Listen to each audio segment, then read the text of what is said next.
Hello and welcome to the weekly wrap video. Quite a few things to catch you up on from the past 5 trading sessions, as it has been busy in both Europe and the US. Starting off on Thursday, we saw the European Central Bank cutting interest rates unexpectedly, with the main refi rate cut to 25 basis points and the marginal lending rate brought down to 0.75%, but the deposit rate on hold flat at 0%. Alongside this, Draghi and the European Central Bank decided to increase the time period for their 3-month fixed rate allotment operations. That's by 1 year, so extending the end of those operations from Q2 next year to Q2 2015.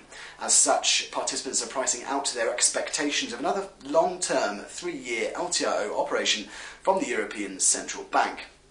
So unsurprisingly, with the rate cut there, the euro currency has fallen against most others, falling well below 133.50 for the main euro-dollar currency pair.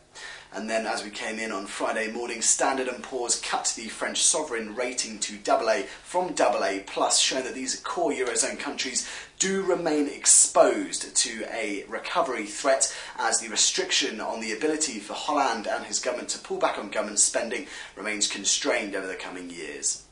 And then the headline on Friday was the change in non-farm payrolls, firmly beating expectations with a reading of 204,000 against expectations of just 120k. As such, we did see a lot of rally coming through in the greenback in the FX markets as participants continue to bring forward their expectations for your QE taper from the Federal Reserve. So many now seeing this as soon as December. That is the next FOMC rate decision, but we'll get another piece of jobs data before that at the start of December. So quick look ahead to the risk events next week. We do have the quarterly inflation report from the Bank of England, where expectations are for Mark Carney and his Monetary Policy Committee to be forced to bring forward their expectations as to when the unemployment rate will hit that key level of 7.0%.